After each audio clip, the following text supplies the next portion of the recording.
wabarakatuh. Halo teman-teman, perkenalkan nama saya Esti Masrofa dari kelas 11 MPLB 4. Di sini saya akan mempraktekkan macam-macam lipatan surat. Yang pertama ada standar put atau lipatan baku. Kertas dibagi menjadi 3 bagian sama besar, tetapi bagian ketiga dilipat ke bagian kedua dan bagian ke-1 dilipat ke bagian kedua. Dan yang kedua ada low standard put atau lipatan baku rendah. Kertas dibagi menjadi 3, tetapi bagian kedua dan ketiga ukurannya sama besar. Dan dilipatkan ke bagian ke-1. Yang kedua ada low standard put atau lipatan baku rendah.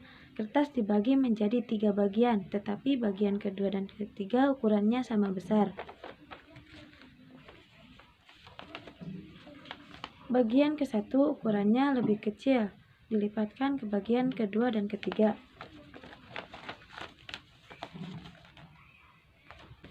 Dan yang ketiga ada akordion put atau lipatan akordion. Kertas dibagi menjadi 3 bagian sama besar, tetapi bagian ketiga dilipat ke bagian kedua, bagian ke-1 dilipat ke bagian belakang kedua.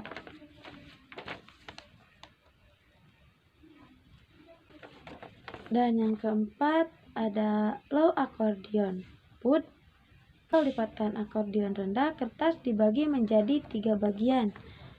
Bagian kedua dan ketiga ukurannya sama besar, tetapi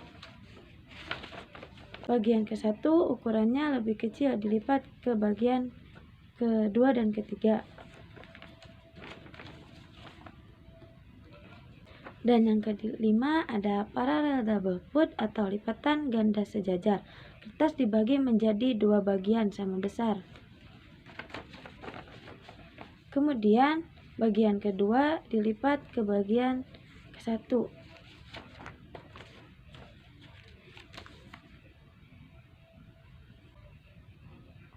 Dan yang keenam ada French put atau lipatan Prancis.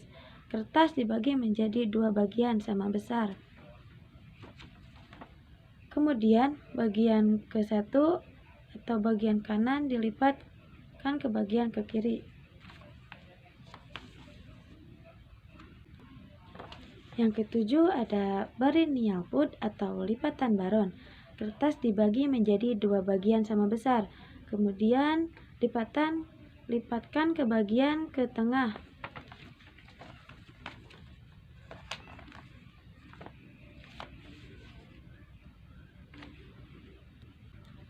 Dan yang terakhir single put, lipatan tunggal. Kertas dibagi menjadi 2 bagian sama besar. Cukup sekian dari saya, mohon maaf apabila ada kesalahan. Wassalamualaikum warahmatullahi wabarakatuh.